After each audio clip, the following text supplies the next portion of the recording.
지난 시간에는 천국은 마치라는 제목으로 천국에 들어가려고 시도하는 각 사람의 삶의 자세를 생각했었습니다.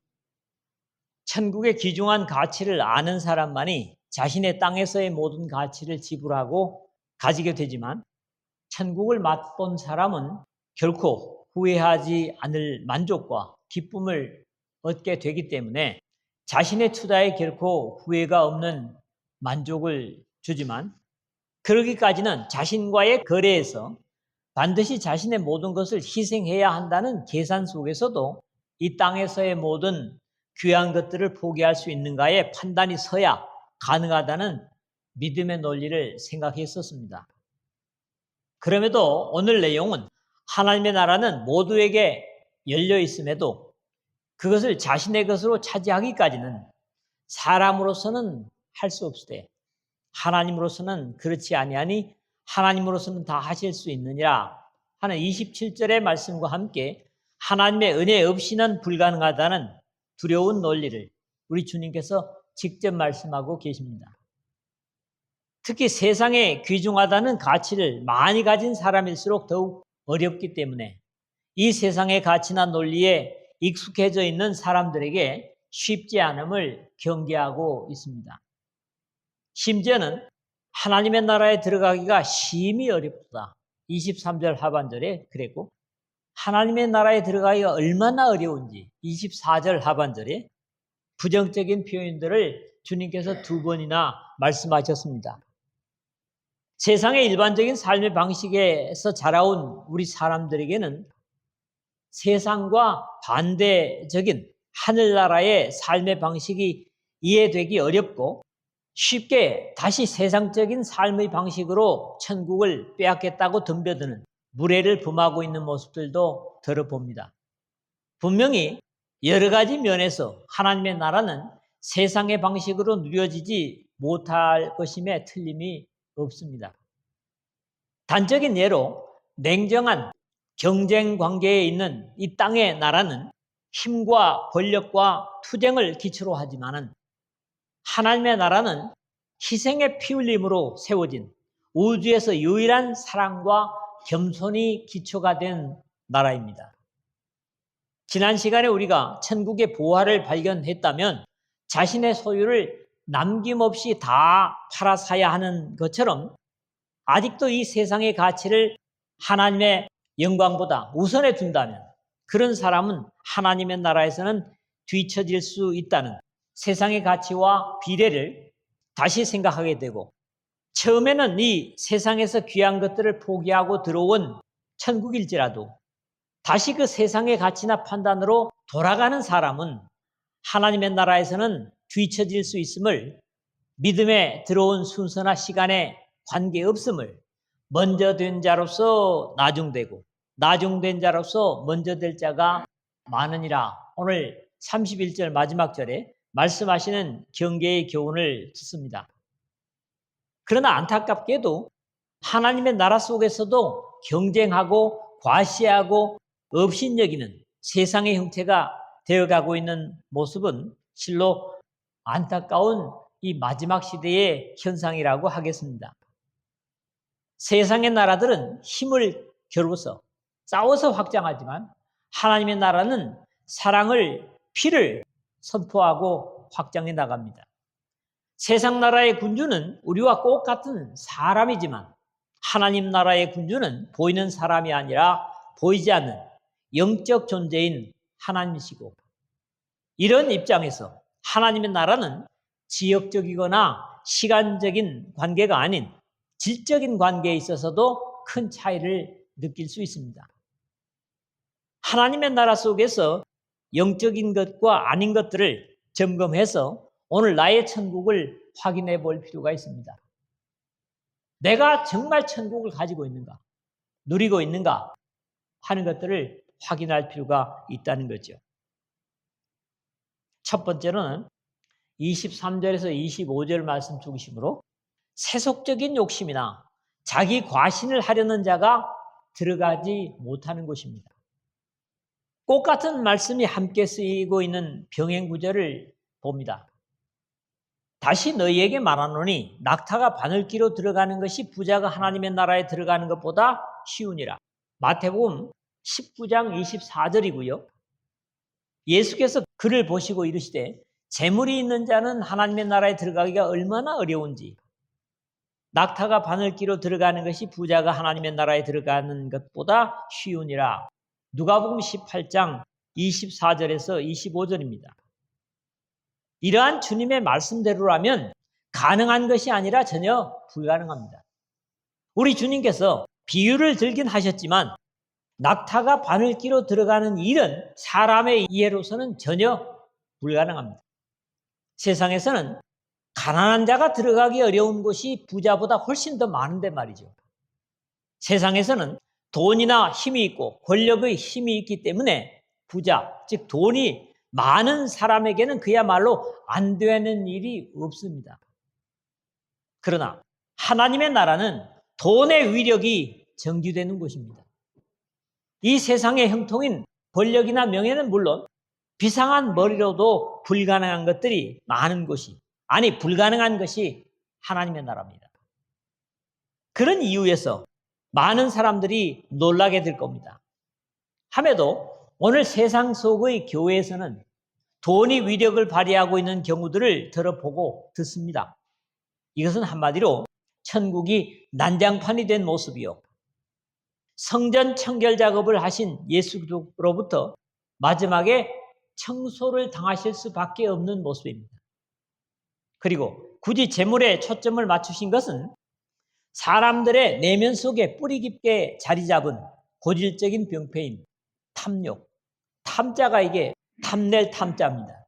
탐욕을 경계하기 위함이었습니다. 고린도전서 6장 9절에서 10절에 보면 불의한 자가 하나님의 나라를 유업으로 받지 못할 줄을 알지 못하느냐. 미혹을 받지 말라. 음란하는 자나 우상 숭배하는 자나 간음하는 자나 탐색하는 자나 남색하는 자나 도적이나 탐남하는 자나 술 취하는 자나 후욕하는 자나 토색하는 자들은 하나님의 나라를 유업으로 받지 못하리라. 이러한 모든 항목들은 세속적인 욕망을 나열하는 것이면서 철저하게 자기중심적인 모습입니다. 그러나 억만장자라고 할지라도 자기의 소유를 자기 것으로 여기지 않고 하나님의 선한 사업을 위해 유용하게 활용하려는 사람은, 이런 사람은 마음이 가난한 자라고 그러죠. 심령이 가난한 자는 복이 있나니 천국이 있을 것이며 마태복음 5장 3절이나 누가복음 6장 20절에 라고 할 수 있을 것이고, 극빈자, 아주 가난한 자라고 할지라도 먹고 마시는 일에만 연연해서 세속적 욕망으로 가득 찬 사람은 하나님의 나라와는 멀 것입니다. 그러므로 보다 깊은 주님의 의도는 욕심과 자기과신의 경계라고 이해할 수 있습니다. 사람의 고질적인 욕망을 버리지 못하고는 하나님의 나라에 합당치 못한 것입니다. 투기와 술취함과 방탕함과 또 그와 같은 것들이라 전에 너에게 경계한 것 같이 경계하노니, 이런 일을 하는 자들은 하나님의 나라를 유업으로 받지 못할 것이요. 갈라디아서 5장 21절입니다. 이때까지 세상의 가치에 익숙해져 있던 제자들조차도 이러한 예수도의 가르침에 2번씩이나 놀라고 있습니다. 제자들이 그 말씀에 놀라는지라 24절 상반절이고요. 제자들이 매우 놀라 26절 상반절입니다. 여기 표현대로라면 제자들은 2번이나 놀랄 뿐만 아니라 24절에 놀라라는 표현이 무서워하다, 두려워 놀라다 라는 표현은 마치 하나님의 나타나심과 기적을 인해서 놀라고 두려움과 떨림을 일으킬 수 있는 표현과 같은 표현인 담배오라는 그리스어가 쓰여지고 있습니다. 뒤에 26절에 매우 놀라 하는 것은 크게, 심히, 대단히 라는 부사와 함께 놀라는 정도가 아니라 경악하게 하다, 놀라서 충격을 받다, 이런 의미입니다. 그러니까 우리가 읽는 것보다도 더 강한 의미죠. 마찬가지로 오늘 저를 통한 말씀을 잘 듣지 못하고 주님의 말씀에 바로 서지 못한다면 이 역사의 마지막에 우리 주님께서 이 땅에 다시 오실 때 이런 사실적인 놀람의 경험을 할 수 있을 겁니다. 내가 가진 하나님의 나라가 분명한가, 사실인가를 반드시 점검해야 하는 이유이기도 합니다. 지금 재산을 많이 가졌느냐 못 가졌느냐 문제가 아니라 그 삶의 자세를 주님께서 지적하고 계시는 겁니다. 천국문에서 놀라는 것보다는 우리가 예수 그리스도의 말씀을 참으로 신뢰한다면 지금 육신을 입고 있을 때 놀라고 충격을 받아서 지금 당장 우리의 삶을 하나님의 나라에 맞추는 것이 복이 될 것입니다. 두 번째로는 나보다 남을 먼저 생각하는 곳이 하나님의 나라입니다.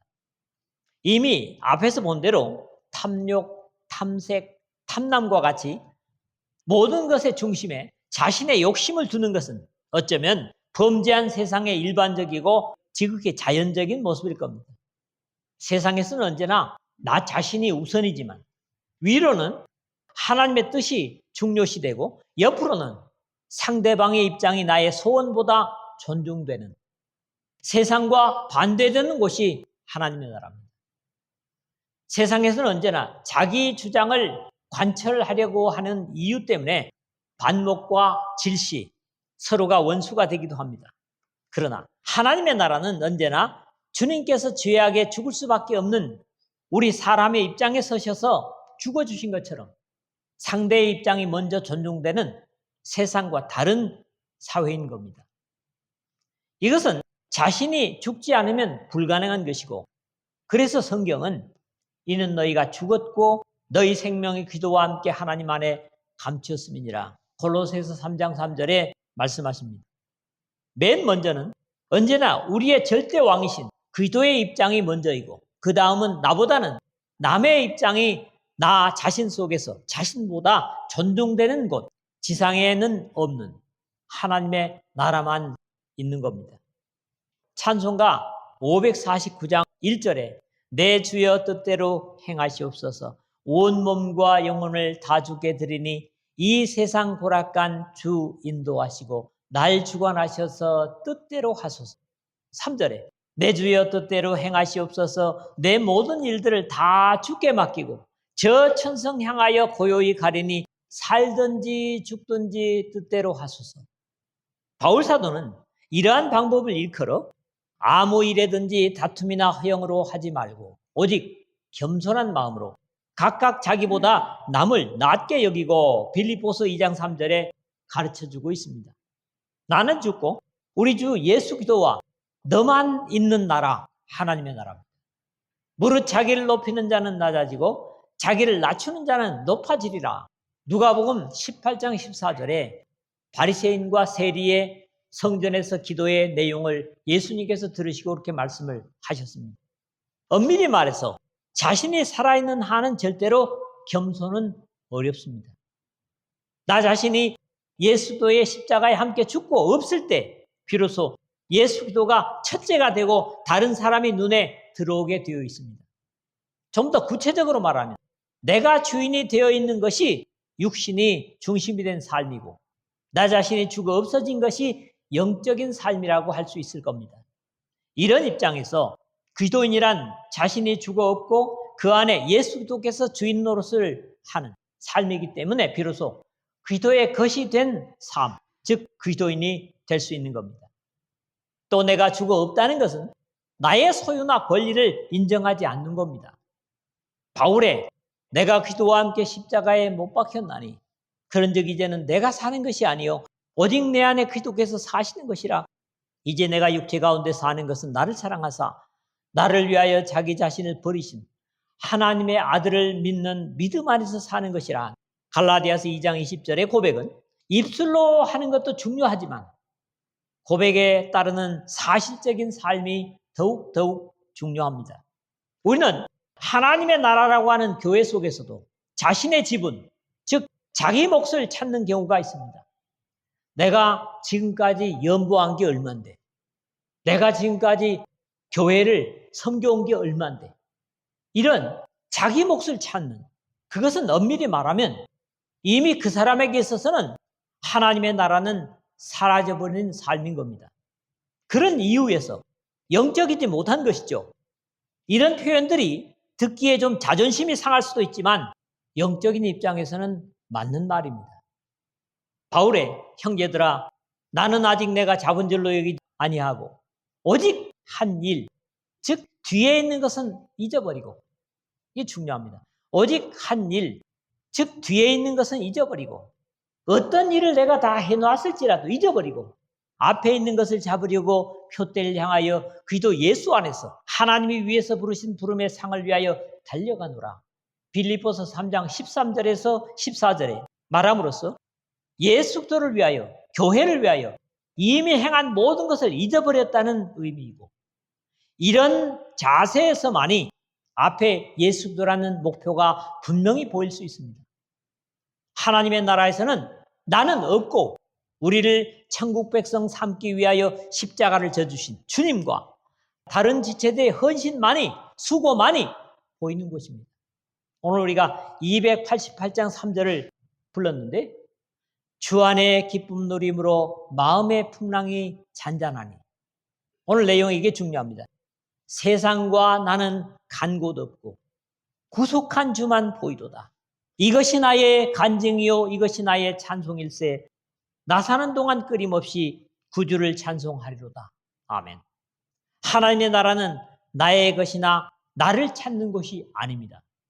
예수 그리스도의 십자가를 찾는 것이고 그것을 위해서 헌신하고 희생하는 지체들을 찾는 것입니다. 세 번째로는 약한 자가 존중되는 것이 하나님의 나라입니다.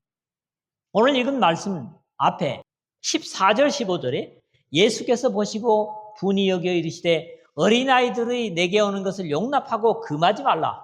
하나님의 나라가 이런 자의 것이니라.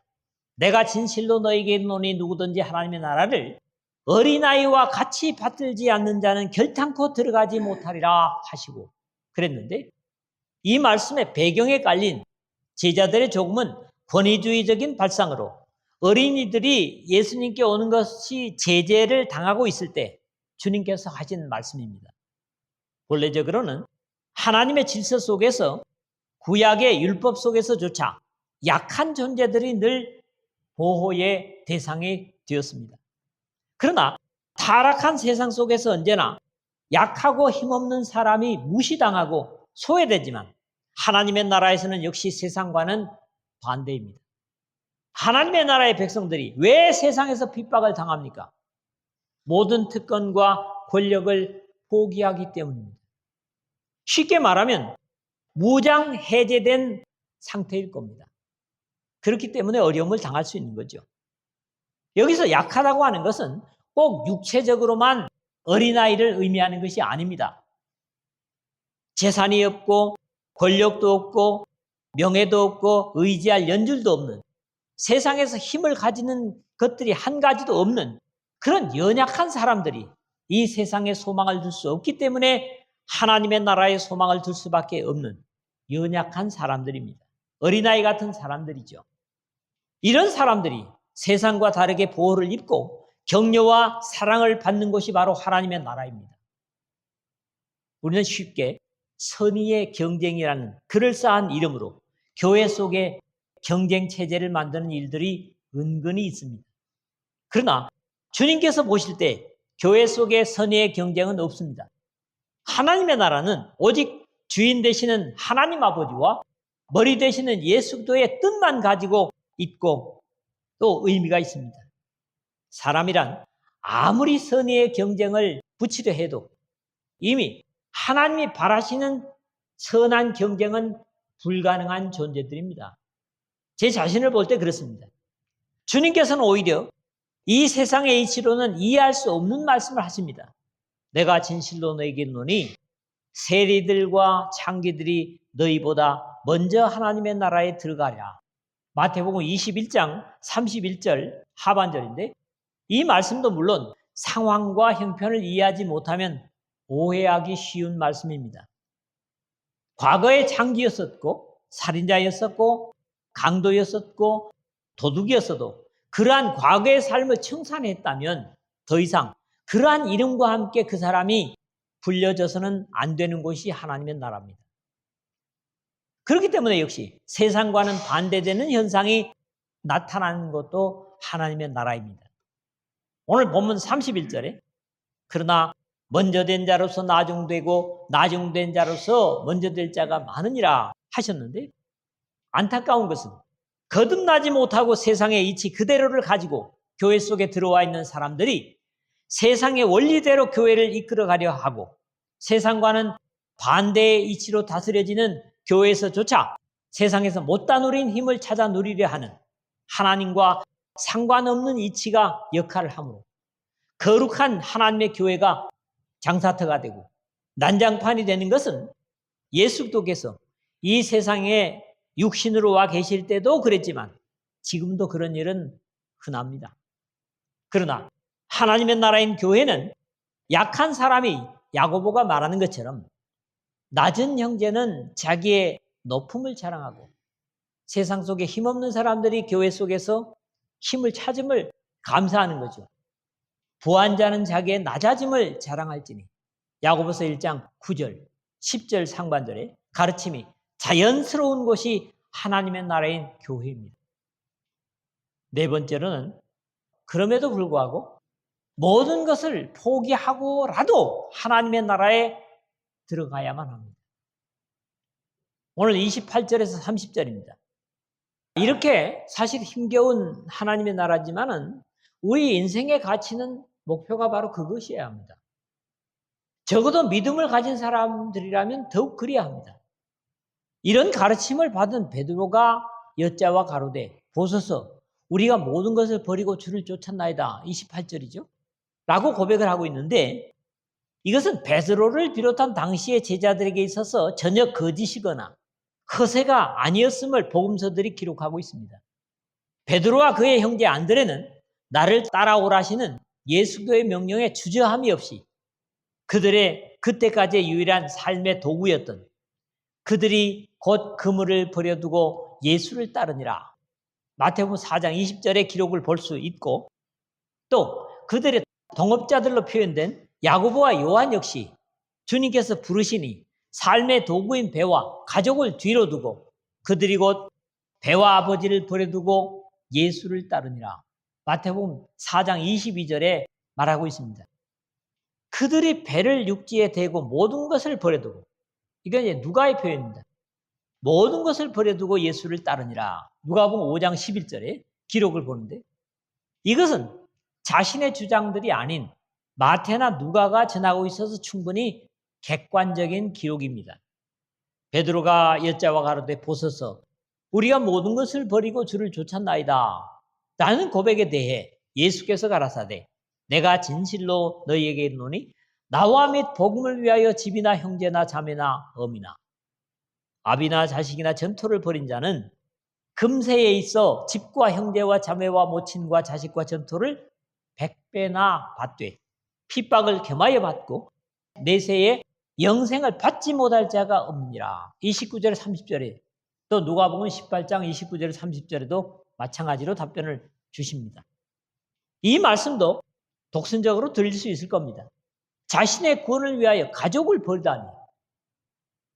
그럼에도 이러한 가르침은 그냥 가르침이 아니라 대단히 사실적인 하나님 나라의 원리입니다. 이와 같은 믿음과 고백으로 모인 사람들이 바로 하나님의 나라의 백성들이고 영원 속의 가족이 되는 것이기 때문에 사실입니다. 여러분들이 성이 다르고 다른 곳에서 먹고 자고 살지만은 이런 원리로 모였기 때문에 한 가족입니다. 그리고 육신의 가족적인 관계는 이 세상이 끝날 겁니다. 그러나 이 가족의 관계, 진실한 하나님의 나라의 백성됨은 영원까지 지속될 것입니다. 이것은 당시의 시대적 상황을 이해한다면 반대로 얼마나 어리석은 짓인가를 생각할 수 있을 겁니다. 절대적인 가부장제나 부족 국가들로 구성되어 있는 이스라엘이 위치한 근동의 상황에서 가족을 떠나는 것은 모든 보호를 포기하는 것과 같습니다. 우리는 아브라함의 예를 들죠.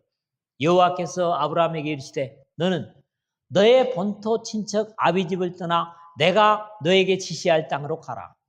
창세기 12장 1절인데요.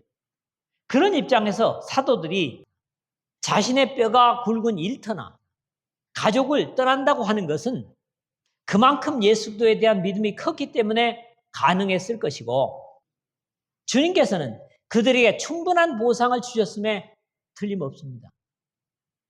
나중 예수께서 베드로의 집에 들어가사 그의 장모가 열병으로 앓아 누운 것을 보시고 그의 손을 만지시니 열병이 떠나가고 여인이 일어나서 예수께 수종들더라. 마태복음 8장 14절이나 마가복음 1장 30절에서 31절인데, 이 말씀은 그냥 우리가 넘기면 의미가 없지만은 베드로가 장모가 아픈 것을 돌아봤다는 겁니다.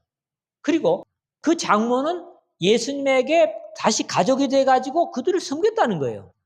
그러니까 가족을 버렸지만은 다시 모두가 다 영원한 가족이 돼 있다는 거죠. 이게 백배라는 거죠. 그러니까 백배로 받았다는 주님의 말씀이 증명되었고 처갓집까지도 복음으로 인도한 것을 보게 되는 겁니다. 하나님의 나라에 들어가는 것이 얼마나 귀중한지, 만일 네 손이 범죄하거든, 만일 너의 발이 범죄하거든 찍어내버리라. 만일 내 눈이 너를 범죄하거든 빼어버리라. 장인으로, 시각장애자로 하나님의 나라에 들어가는 것이 지옥에 던져지는 것보다 나으니라. 이 마가복음 9장 43절에서 47절에 주님은 경계를 주고 계십니다. 그만큼 하나님의 나라는 귀하고 좋은 것입니다. 그럼에도 믿는다는 사람들조차도 실감을 사실은 못하는 것이 사실이죠. 여러분들은 이 귀중한 하나님의 나라의 이치 그리고 원리가 우리 교회 속에서 실현되고 주님 오실 때까지 그것이 지속되기를 위해서 최선을 다하시기를 바랍니다. 말씀을 맺습니다. 하나님의 나라는 어디 있습니까? 지상에서는 교회입니다. 이 교회 속에서는 부자나 권력의 과시가 용납되는 것이 아닙니다. 이러한 입장에서 그와 같은 것들을 자연스럽게 과시할 수 있는 세상을 되돌아볼 수도 있을 겁니다.